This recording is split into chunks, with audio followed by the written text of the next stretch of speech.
مگر اس کی زندگی میں خداوند عالم کی معرفت نہیں ہے تو اس کی عبادتوں کا کوئی ویلو نہیں ہے. اور دنیا کا ایک انسان معرفت کے اس کمال تک پہنچا ہے کہ جس کا مقابلہ کوئی نہیں کر سکتا ہے. تو دنیا نے دیکھا پھر اس کی ایک ضربت بھی دو جہاں کی عبادت، ایک ضربت بھی. کیوں؟ اس لیے کہ مسئلہ اور معاملہ ضربت کا نہیں ہے، معاملہ صاحب معرفت کا ہے، صاحب کمال کا ہے. جس انسان کی زندگی میں جتنی خداوند عالم کی معرفت ہوگی وہ انسان اتنا زیادہ قیمتی ہوتا چلا جائے گا. ہم سے اور آپ سے اگر کوئی سوال کرے، میں آپ سے اگر پوچھوں کہ یہ بتائیے کہ جتنے افراد یہاں بیٹھے ہیں ان کی قیمت اور ان کی ویلو کا اندازہ کیسے پتہ لگایا جائے؟ میں ذمہ داری سے کہہ رہا ہوں کوئی انسان اس کا صحیح جواب نہیں دے سکتا ہے کہ فلاں صاحب کتنے قیمتی ہیں، فلاں صاحب کی ویلو کیا ہے، ان کی عظمت کیا ہے، ان کی ویلو کیا ہے، ان کی قیمت کیا ہے، کوئی نہیں بتا سکتا ہے. لیکن جب یہ سوال مولا کائنات سے آگے کیا گیا کہ مولا یہ بتائیے ایک انسان کی قیمت کیسے پتہ چلے گی، ایک انسان کی ویلو کو کیسے پتہ لگایا جائے کہ انسان کتنا قیمتی ہے سماج اور معاشرے میں، تو امام نے ایک جملہ کہا، قیمتو کل امرئ ما یحسنہ و معرفتہ. جس انسان کے اندر جتنا معرفت پروردگار ہوگا اور جتنا علم ہوگا وہ زمانے کا سب سے قیمتی انسان ہوگا، سب سے قیمتی انسان ہوگا. یاد رکھیے گا. لہٰذا اگر آج ہم فرش ازا پہ آ رہے ہیں اور علم سے دور ہیں، ایمان سے دور ہیں، تو اس کا مطلب یہ ہے کہ نہ دنیا میں اپنے مقام کو بلند کر پا رہے ہیں، نہ مرنے کے بعد اپنے درجات کو بلند کر سکتے ہیں. سبحان اللہ. قرآن کی آیت ہے، اس کو کوئی جھٹلا نہیں سکتا ہے. آج بہت سے ہمارے قوم کے بچے آپ دیکھیے علم سے دور نظر آ رہے ہیں. میرے عزیزو، حسین ابن علی کے اگر عزادار ہیں، حسین ابن علی سے اگر عشق کرتے ہیں تو ایک جس طریقے سے خدا اپنے ماننے والوں کو کبھی جاہل نہیں دیکھنا چاہتا، ویسے ہی حسین ابن علی کبھی اپنے عزاداروں کو جتنا علم سے قریب ہوگا انسان اتنا زیادہ حقیقتوں سے قریب ہوگا. آج کیا ہے، یہ جہالت ہے تو اور کیا نہیں. اس کے علاوہ انصاف سے بتائیے، میں آپ سے پوچھ رہا ہوں، نئے طریقے سے عزاداری کی ذمہ داریوں کو ادا کیا جا رہا ہے. اس کا صرف ایک ریزن یہ ہے کہ انسان کہیں نہ کہیں جہالت کا شکار ہے. سبحان اللہ. اگر علم سے قریب ہو جاتا تو پھر عزاداری اس طریقے سے کرتا جو شایان شان ہو. جی اپنے طریقے سے نہیں کہ جب دل کرے گا اس طریقے کی شبی نکال دیں گے، جب دل کرے گا اس طریقے کا کام کر دیں گے. جی نہیں میرے عزیزو، یاد رکھیے گا، انسان جتنا بلند اور بزرگ ہوتا ہے اسی کے شایان شان اس کے کاموں کو بھی انجام دیا. ہم اور آپ اور ہیں، اہل بیت اور ہیں. یاد رکھیے گا، ہم دنیا میں آئے تو جاہل آئے، مگر یہ آئے تو علم لے کر آئے. علم کا حاصل کرنا اور ہے، لیکن جسے علم عطا کیا جا رہا ہے اس کا مقام اور ہے. ایک صلوات پڑھتے ہیں محمد والے.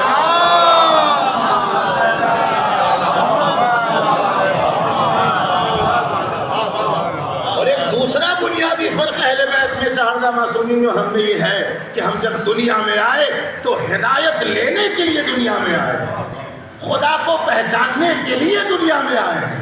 مگر یہ جب دنیا میں آئے ہیں تو ہدایت دینے کے لیے آئے ہیں، خدا کو پہچانوانے کے لیے آئے ہیں. اور خدا کو وہی پہچانوائے گا جو پہلے خدا کو پہچان چکا. میری بات پہنچ جائے اور کیجیے گا. اب بات آ گئی تو سن لے. کسی نے آ کے سید الشہداء امام حسین علیہ الصلوۃ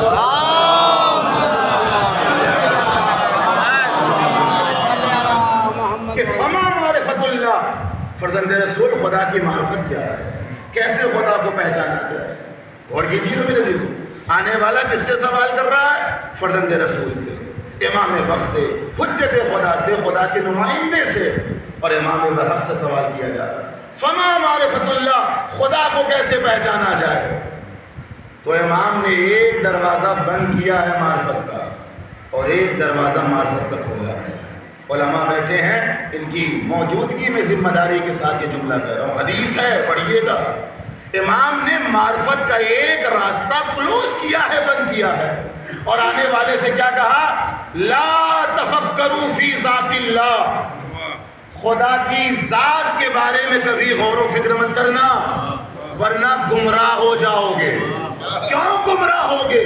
تمہارے اندر اتنی صلاحیت نہیں ہے کہ تم اس کی ذات کو پہچان سکو، اور جب تم اس کی ذات کے بارے میں غور و فکر کرنا شروع کرو گے تو اس کی ذات کو اپنی ذات کی طرح سمجھنا شروع کرو گے، پھر تم اس نتیجے پہ آ جاؤ گے کل ہم نہیں تھے، ہمیں کسی نے پیدا کیا، نعوذ باللہ کل خدا بھی نہیں تھا، اس نے کسی کو وجود دیا۔ لہذا ایک احسان امام کا یہ ہے کہ امام نے اپنے چاہنے والوں کو ہلاک ہونے سے بچایا ہے، اور کیا کہا؟ لا تفکروا فی ذات اللہ، خدا کی ذات کے بارے میں غور و فکر مت کرنا۔ کاش میری بات پہنچ جائے۔ یہ جملہ میں آپ کی سماعتوں پہ بھروسہ کرتے ہوئے کہہ رہا ہوں، بہت طولانی گفتگو ہے مگر دامن وقت میں گنجائش نہیں، بات آ گئی تو عرض کر رہا ہوں اختصار سے آپ کی سماعتوں پہ بھروسہ کرتے ہوئے۔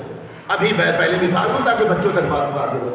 ابھی اگر میں اکبر پور میں آؤں، میں یہاں کے لیے تو انون آدمی ہوں، ظاہر سی بات ہے، اور کسی سے پوچھوں کہ یہ بتائیے مجھے عارف بھائی کیا جانا ہے، اور سامنے جس سے پوچھا جائے وہ مجھ سے کہے کہ دیکھیے مولانا دو راستہ ہے ان تک پہنچنے کا، ان کے گھر تک پہنچنے کا، خوب توجہ کیجیے گا، اس راستے پہ جائیے گا تو یہ راستہ آپ کو ہلاکت تک پہنچا دے گا،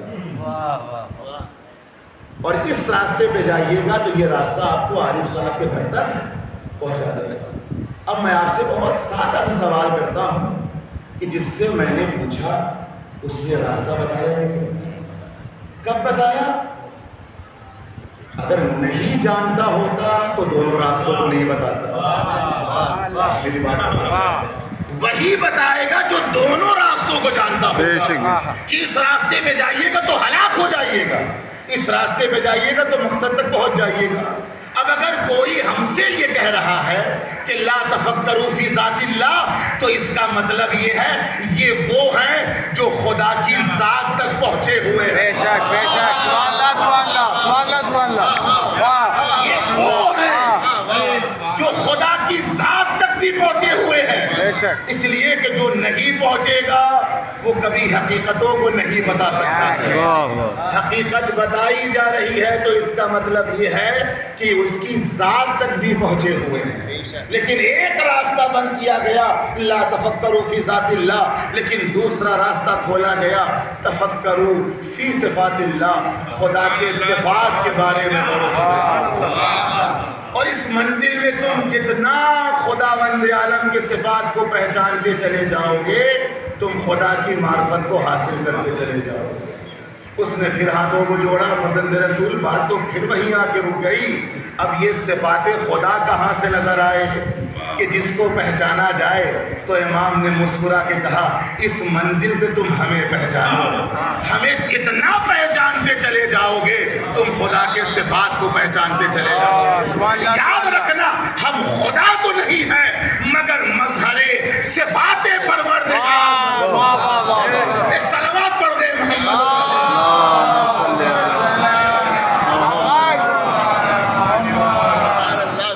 اس سے بہتر صلوات پڑھ دے محمد۔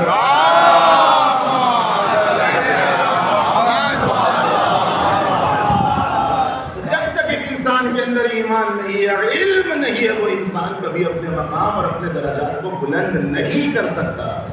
میں پھر اپنے بچوں کے لیے، اپنے یوتھ اور جوانوں کے لیے ہاتھ جوڑ کے کہہ رہا ہوں کہ قطعاً جب تک خدا زندگی دے دوسروں کو خوش کرنے کے لیے کبھی اپنی زندگی کو رائگاں نہ کرو، کبھی بھی نہیں۔ ایک بستی کے اندر چند افراد رہتے ہیں، جب ان کا مزاج تعلیم نہیں کرتا ہے تو پھر پوری دنیا کو انسان کہاں سے خوش کر سکتا ہے؟ ان کی بات کہاں سے انسان سن سکتا ہے؟ غور کیجئے گا، ارے خوش کرنا ہے تو ان کو خوش کرو جن کے چہرے 14 ضرور ہیں مگر کردار ایک ہے، سیرت ایک ہے، مزاج ایک ہے، اس لیے کہ ان کی رضایت خدا کی رضایت ہے۔ بے شک بے شک، میرے عزیزو میں پھر یہ جملہ دہرا رہا ہوں، 10 سال کی زندگی، 20 سال کی زندگی، 80 سال کی زندگی یا 100 سال کی زندگی، اللہ جتنی عمر دے رہا ہے انسان اگر انسان کامل بننا چاہتا ہے تو اپنی زندگی کا ایک مقصد یہ رکھے کہ ہر وہ کام کرے جس سے خدا خوش ہو، ہر وہ کام کرے جس سے اہل بیت خوش ہو۔ اس لیے اس حسین کے ماننے والے ہیں جس نے یہی تو دعا عرفہ میں کہا کہ مالک جس نے تجھے کھو دیا اس نے کیا پایا، اور جس نے تجھے پا لیا اس نے کیا کھویا۔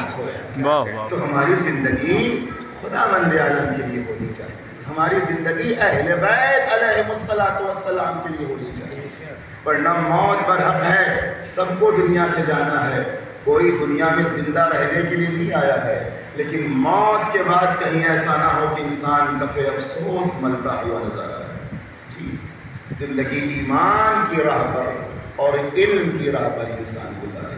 بے شک۔ دیکھیے گا میرے عزیزو، کسی حکیم کا بہت خوبصورت قول ہے علم کے حوالے سے، خاص کر کے یہ جملہ میں اپنے یوتھ، اپنے جوانوں کے لیے کہہ رہا ہوں کہ اس حکیم نے بہت خوبصورت جملہ بیان کیا، اور وہ حکیم کہتے ہیں کہ علم وہ نور ہے جس کے سامنے، ارے بھائی علم وہ نور ہے جس کے سامنے سورج بھی تاریک نظر آتا ہے۔ اللہ اکبر۔ اور جہالت وہ تاریکی ہے جس کے سامنے تاریک رات بھی روشن نظر آتی ہے۔ اللہ نہ کرے کوئی اہل بیت کا چاہنے والا جاہل رہ جائے، اللہ نہ کرے کوئی اہل بیت کا ماننے والا بے ایمان بن کے رہ جائے۔ ایمان سے قریب ہونا ہے بقول پیغمبر اکرم کے کہ خیر الدنیا والآخرہ مع العلم وشر الدنیا والآخرہ مع الجہل۔ جی، دنیا کی اور آخرت کی تمام نیکیاں علم کے ساتھ وابستہ ہے، اور دنیا اور آخرت کی تمام برائیاں جہل کے ساتھ وابستہ ہے۔ بے شک بے شک۔ جس معاشرے میں علم زیادہ ہوتا ہے اس معاشرے میں خوبیاں زیادہ نظر آتی ہیں، اور جس معاشرے میں جہالت زیادہ ہوتی ہے اس معاشرے میں برائیاں زیادہ ہوتی ہیں۔ اب تو یہ اختیار خدا نے ہمیں دے دیا، ہم چاہے تو اپنے معاشرے کو خوبیوں سے بھرے یا چاہے تو برائیوں سے بھر دے۔ خوبیوں سے جب ہی اس کو پر کر پائیں گے جب علم سے قریب ہوں گے، اور اگر علم سے قریب نہیں ہو پا رہے ہیں تو اس کا مطلب یہ ہے کہ جب انسان جہالت سے قریب ہوگا تو معاشرے میں برائیاں نظر آئیں گی مگر خوبیاں نظر نہیں آ سکتی۔ علم ہماری ضرورت کل بھی تھی، آج بھی ہے اور کل بھی رہے گی، اس لیے کہ ہم اس کے ماننے والے ہیں جو شہر علم بھی ہے اور باب مدینۃ العلم بھی ہے۔ ہم اس کے ماننے والے ہیں جو کل ایمان کی منزل تک پہنچا رہا ہے۔ اب اگر ہم صرف دامن تھام لیں اور علم سے قریب نہ ہو، ایمان سے قریب نہ ہو، تو انصاف سے بتائیے کیا محبت کا حق ہم نے ادا کیا؟ میرے عزیزو، ایمان کی ایک کوالٹیز یہ ہے، سنیں اس جملے کو غور سے، ایک کوالٹیز ایمان کی یہ ہے کہ ایمان کبھی انسان کو بوڑھا نہیں ہونے دیتا۔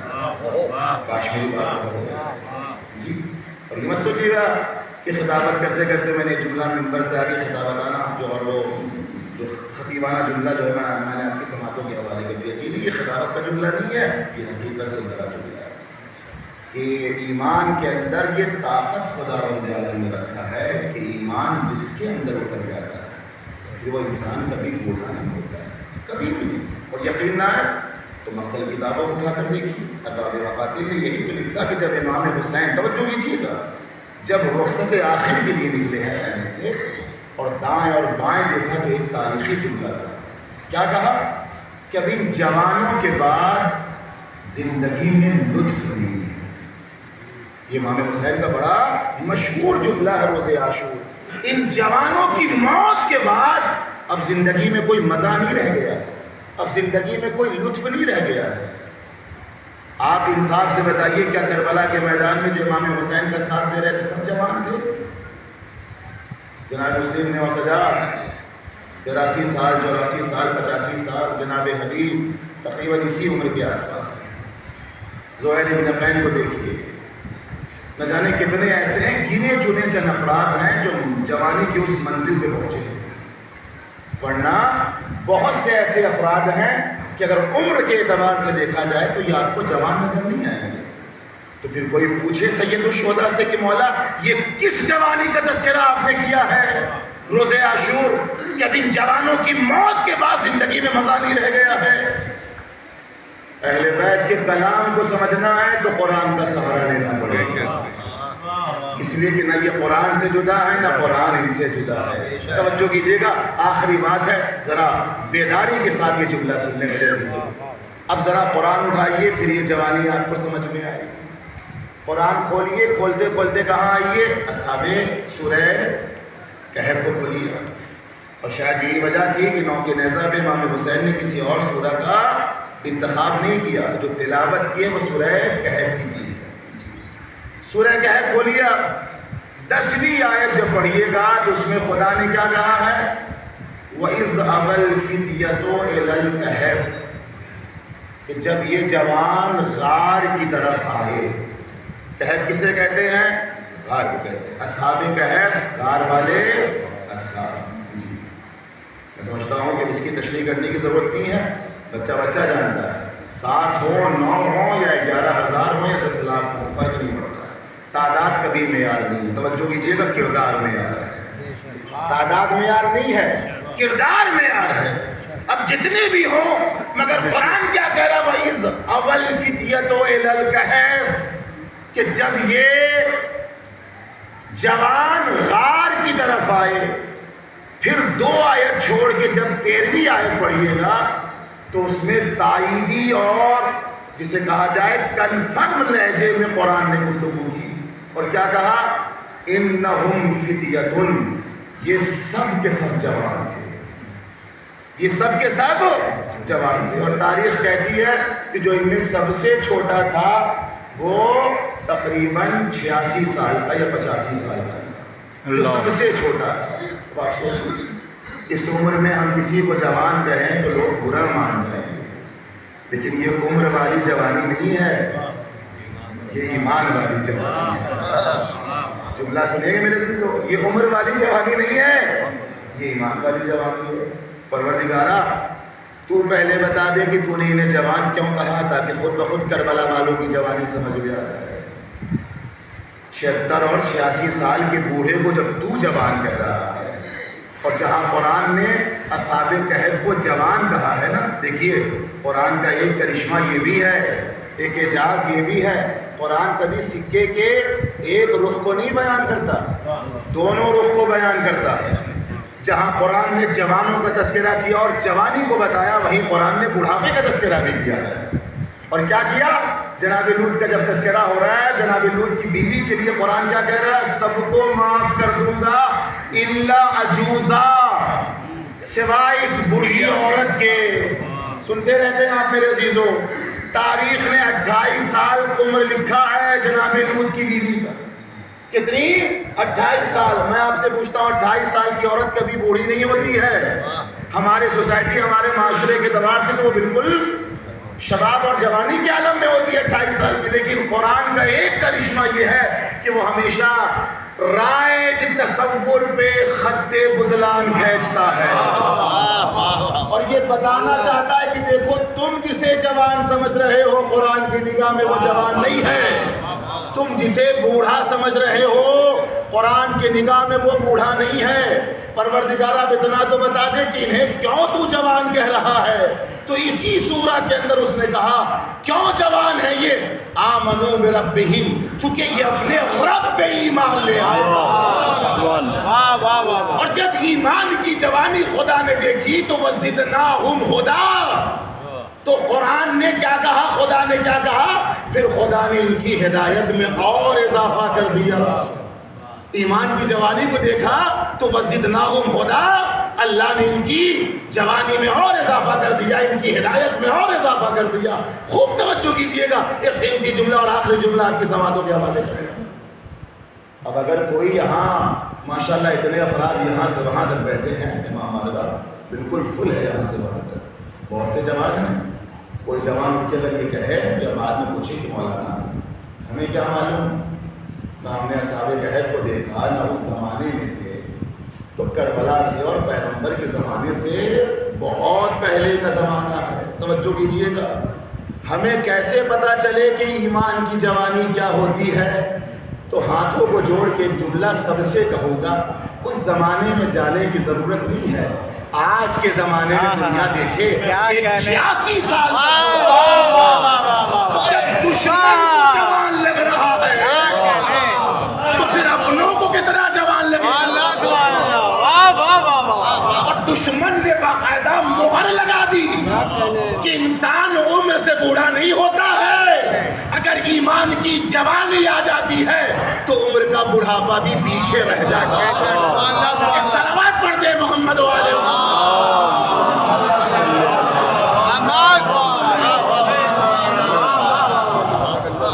ہر زمانے میں خداوند عالم ہے ایسا نمونہ دنیا کے سامنے پیش کرتا ہے، ہر زمانے میں اس نے ہدایت دی ہے لوگوں کو تاکہ دنیا والے یہ سمجھ لیں کوئی زمانہ خدا کے ہادی سے خالی نہیں رہ سکتا ہے، کوئی زمانہ نہ ہدایت سے خالی رہے گا نہ ایمان والوں سے خالی رہے گا، لہذا وہاں جانے کی ضرورت نہیں ہے۔ آج دنیا دیکھ لے کہ ایک 86 سال کا بوڑھا انسان لوگوں کے نگاہوں میں کتنا جوان لگ رہا ہے۔ اب ایک جملہ کہوں، آپ کی سماعتیں بیدار ہیں، شکر ادا کریں، اور جتنا شکر کریں خدا کا کم ہے کہ اس نے ہمیں ایسے علماء دیے ہیں کہ دوسروں کو ایسے امام بھی نہیں ملے۔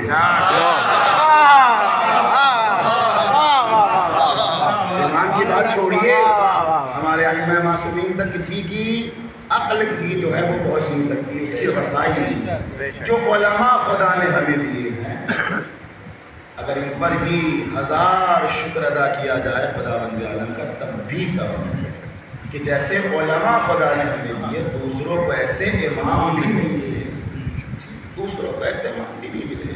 لہذا ہماری بس ذمہ داری اور زندگی کی کوشش یہ ہونی چاہیے کہ اللہ جب تک زندہ رکھے ہم ایمان سے قریب رہیں، اللہ جب تک زندہ رکھے ہم علم سے اپنے آپ کو قریب کریں، اس لیے کہ سعادت، کامیابی، بلندی اور زندگی کا سب کچھ سرمایہ یہی دو چیز ہے کہ انسان اپنے وجود کو ایمان سے قریب کرے اور مومن بن جائے، حقیقی مومن بنے، لفاظی مومن نہیں۔ مومن کہنا اور ہے، مومن بننا اور ہے۔ بے شک بے شک، عالم کہنا اور ہے، عالم بننا اور ہے۔ اور جتنا انسان علم کا ایک کمال تو یہ بھی ہے کہ جتنا علم سے قریب ہوگا اتنا انکساری اس کے اندر پیدا ہوگی چلی جائے گی۔ اب جو اکڑے ممبر سے آ کے اکڑے، ممبر کے نیچے بیٹھ کے اکڑ رہا ہو تو سمجھ لیجئے کہ یہ انسان اپنے دعوے میں جھوٹا ہے، اس لیے کہ اس کائنات میں سب سے بڑے عالم کون ہے؟ چہردہ معصومین، ان سے بڑا عالم تو کوئی نہیں ہے۔ اب ذرا ان کے علم کو دیکھیے، ان کی انکساری کو دیکھیے، یہ درس بھی تو ہمیں وہیں سے ملتا ہے نا۔ لہٰذا ہم بھی اگر صحیح معنوں میں علم اور ایمان سے قریب ہوں گے تو ہمارے وجود کے اندر انکساری پیدا ہوگی، تکبر، غرور، گھمنڈ نہیں ہوگا۔ میرے عزیزو، دنیا کی کوئی چیز ہمارے ساتھ نہیں جا سکتی ہے، یاد رکھیے گا۔ بہت سے لوگ اس بات پہ فخر کرتے ہیں، معذرت کے ساتھ میں کسی پہ طنز کرنے کا عادی نہیں، اما ہمارا مقابلہ انسان کیا، ہمارے دادا ایسے تھے، ہمارے پردادا ایسے تھے، اما جو تھے چھوڑیے، انہوں نے اپنے لیے کیا، آپ اور ہم کیا ہے پہلے یہ بتائیے، ہم نے اپنے وجود کو کس لائق بنایا؟ ان کا اعمال ان کے ساتھ ہے، ان کی خوبیاں ان کے ساتھ ہیں، ان کی خوبیاں ہمیں فائدہ نہیں پہنچائے گی۔ جی میرے عزیزو، اگر ہم کو وہاں کسی منزل کمال تک پہنچنا ہے تو اپنے کردار کو بہتر بنانا پڑے گا۔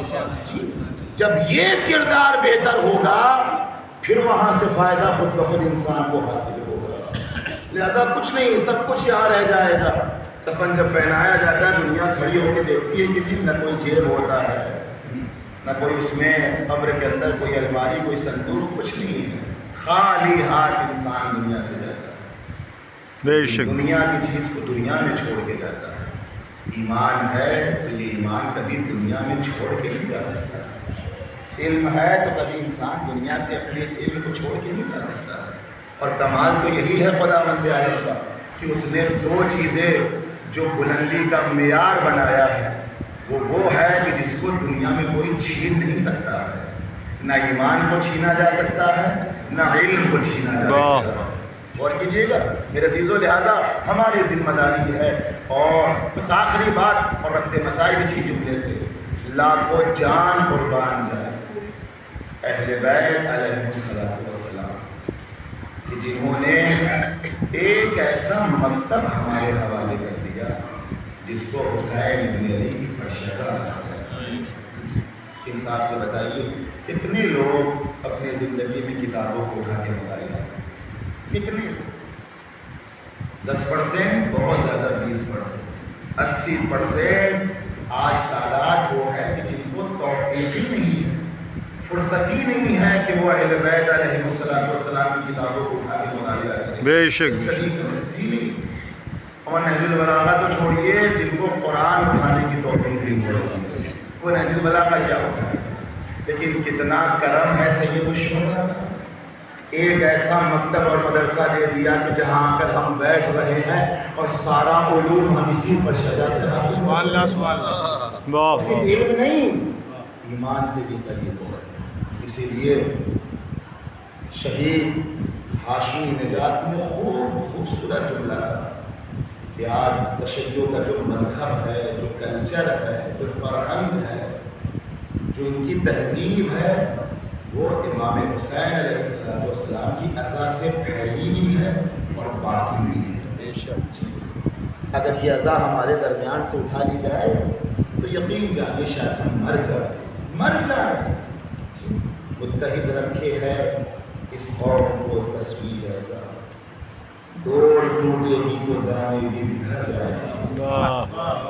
مچھلیاں رہ نہیں سکتی کبھی پانی کے بغیر، ہم ہمیشہ سے جدا ہوں گے تو مر جائیں. حقیقت ہے، یہ عشق ہے، یہ محبت ہے سید الشہداء سے. چاہے محبت جس حد تک پہنچی ہو، لیکن محبت ہے کہ ہم اپنے سارے کاموں کو چھوڑ کے فرشیزہ پہ آتے ہیں. کس کی محبت میں؟ حسین ابن علی کی محبت. کیوں آتے ہیں؟ اس لیے کہ حسین نے انسانیت کو بچایا. امام حسین نے اپنے پورے گھر کی قربانی کو دے کر انسانوں کے اندر کی انسانیت کو باقی رکھا تھا. وہ اللہ میں آپ سے سچ کہہ رہا ہوں، ورنہ اگر آج حسین ابن علی قربانی نہ دیتے تو پھر نہ جانے یہ انسان کس ضلالت اور کس گمراہی میں پھنسا رہتا. یہ امام حسین کی قربانی ہے اور عظیم قربانی. ایک گھر سے ایک جنازہ نکل جاتا ہے تو آپ سوچیے اس گھر کی کیفیت کیا ہو. آپ خود بتائیے، میں آپ سے پوچھ رہا ہوں. لیکن جس کے گھر سے ایک جنازہ نہیں 72 جنازہ، صبح سے شام تک حسین لاشوں پہ لاشیں. ابھی 40 گزرا ہے، ابھی 40، اور 40 کے بعد وہ ایام نگاہوں کے سامنے ہے. یہ قافلہ آہستہ آہستہ کہاں پہنچ رہا ہے؟ مدینہ پہنچ رہا ہے. لیکن چند جملے سید الشہداء کے حوالے سے سن لیں اور میں مجلس کو تمام کروں.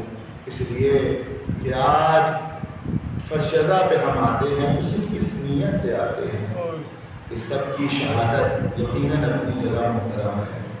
سب نے اپنی عظیم اور عزیز جان کو قربان کیا حسین ابن علی کے.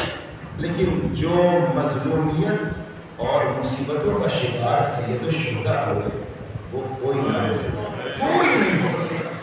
یقیناً حضرت عباس علمدار کو بازو کٹے، علی اکبر کے سینے پہ برچھی کی، علی اصغر کے قوم پہ اللہ اکبر تیرے سے شعبہ لگا. ساری مصیبتیں سب کی ایک طرف، لیکن حسین مظلوم کی مصیبت یہ ہے. اور یہ میں نہیں کہہ رہا ہوں، آپ اٹھائیے مقتل پڑھیے. حمید ابن مسلم کہتا ہے کہ جب حسین کی لاش پہ گھوڑے دوڑائے،